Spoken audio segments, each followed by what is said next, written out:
परिवारवाद ने इस देश के संविधान को छीना है। परिवारवाद ने इस देश के लोकतंत्र की आत्मा को, अपनी बीवी को मंत्री मिनिस्टर बनाने के लिए तो मोदी जी को भी गाली देते हैं। पता ना, दुख की बात है कि हमें अपने देश के प्रधानमंत्री के लिए गालियां सुननी पड़ती हैं। हमें अपने देश के प्रधानमंत्री को यह कहते हुए सुनना पड़ता है कि मैं गाली प्रूफ हूं। सोचिए आप, इस देश के लोगों की मानसिकता, देश के प्रधानमंत्री तक को गालियां दे देते हैं और वो गाली प्रूफ हो। नमस्कार, प्रणाम। मेरा नाम है देवीलाल, आप लोग देख रहे हो सुपर न्यूज। अभी लोकसभा इलेक्शन चल रहा है, तो ये इलेक्शन में मोदी जी का एक भाषण आया कि अगर गलती से भी कांग्रेस आ गया तो जो माताओं बहनों का गहना है, मंगलसूत्र है, वो उग्रवादियों को दे देंगे, आतंकवादियों को दे देंगे, जिसके ज़्यादा बच्चे हैं उनको दे देंगे। तो ये सब मुद्दा पर हम जानते हैं सीनियर वकील डॉक्टर AP सिंह जी से हम जानने की कोशिश करते हैं। जो बयान आया है इस बात की द्योतक है कि अगर देश में राष्ट्र की सुरक्षा चाहते हो, राष्ट्र की सुरक्षा चाहोगे, तभी महिलाओं के मंगलसूत्र बचेंगे।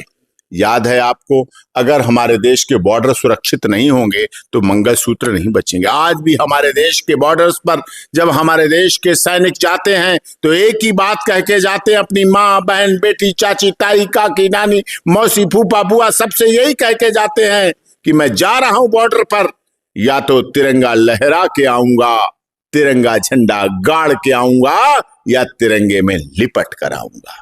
जब लिपट कर आते हैं तो एक महिला का मंगलसूत्र तोड़ दिया जाता है, चूड़ियां फोड़ दी जाती है, माथे की बिंदी हटा दी जाती है, सिंदूर पोंछ दिया जाता है, पैरों के पीछे उतार दिए जाते हैं, मंगलसूत्र तोड़ दिया जाता है। क्यों ऐसे लोग हैं? कब तक ऐसे होता रहेगा? कब तक ऐसा पाकिस्तान से आए हुए आतंकवादी हमारे देश को अस्थिर करते रहेंगे? कब तक हमारे देश के प्रधानमंत्री मोदी जी अंदर की शक्तियों से, बाहर की शक्तियों से लड़ते रहेंगे? तो इसलिए अंदर की शक्तियों से लड़ने के लिए अगर आपको राष्ट्र हित चाहिए, राष्ट्र सर्वोपरि चाहिए, राष्ट्र प्रथम चाहिए, तो निश्चित तौर पर हमें मोदी जी को जिताना होगा। तभी हमारे देश की महिलाओं का मंगलसूत्र सुरक्षित हो सकता है। क्योंकि मंगलसूत्र जब टूटता है किसी एक महिला का, तो कई रिश्ते टूटते हैं, कई रिश्ते खराब होते हैं, कई रिश्ते बर्बाद होते हैं। एक व्यक्ति की मौत से बहनों का भाई छूटता है, रक्षाबंधन सूना हो जाता है, भैया दूज पे बहन चुपचाप रोती है, मां का दिल टूट जाता है, बूढ़े बाप का सहारा टूट जाता है, बच्चों के चाचा टूट जाते हैं, बच्चों का पिता छूट जाता है, बहनोई छूट जाते हैं, साले छूट जाते हैं, मौसा मौसी के कितने रिश्ते टूट जाते हैं। इसलिए इसको बचाने के लिए हमें राष्ट्र प्रथम, सर्वोपरि प्रथम, सर्वप्रथम राष्ट्र भक्ति, देशभक्ति के लिए कार्य करना चाहिए। और इसीलिए आने वाले चुनाव में अधिक से अधिक मतदान करना चाहिए। पहले मतदान फिर जलपान। देश का सबसे बड़ा पर्व है, देश का सबसे बड़ा लोकतंत्र है, इसलिए इसमें सबसे अधिक मतदान करें, खुले मन से मतदान करें, देश के लिए काम करने वालों को चुनें, जाति, क्षेत्र, भाषा, संप्रदाय को छोड़कर, धर्म को छोड़कर मतदान करें और उसके साथ आगे बढ़ें। इसमें एक और बात मोदी जी ने कांग्रेस के ऊपर में आरोप लगाए कि कांग्रेस का कहना है कि इस देश के संपत्ति पर सबसे पहले अधिकार जो देश का मुसलमान है उनका है। देखिए, हिंदू मुस्लिम की बात नहीं है। जो लोग भारत में रहे आजादी के समय वो भारतीय हैं, उनके आगे क्या लिखा था? इंडियन। उन्होंने भारत को चुना। जो उधर चले गए उन्होंने पाकिस्तान को चुना। तो निश्चित तौर पर भारत के संसाधनों की बात नहीं, पूरे देश पर देशवासियों का अधिकार है, देश के नागरिकों का अधिकार है।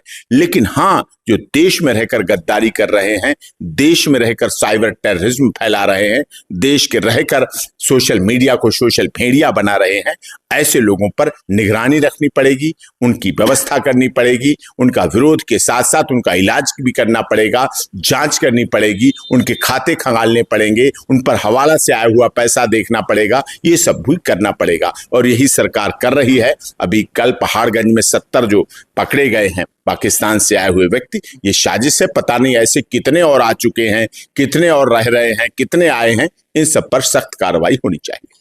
कांग्रेस का कहना है कि हमारे सोच में ये है ही नहीं है। 70 साल कांग्रेस ने भारत में रहा तो कहाँ जो माताओं बहनों का गहना हमने छीन लिया। छीना था ना, चाइना के समय जब चाइना युद्ध हो रहा था, इंदिरा जी देश की माननीय प्रधानमंत्री थी, तब उन्होंने सबसे सोना मांगा था, चांदी मांगी थी, सब लगाए गए, काउंटर लगाए गए थे, सब महिलाओं ने अपने कड़े उतारे, मंगलसूत्र उतारे, कानों के टाप्स उतारे, पायलें उतारी, अंगूठी उतारी, सब कुछ दिया देश के लिए, सब कुछ दिया। उसका हिसाब कहाँ है? कहाँ गया वो सोना?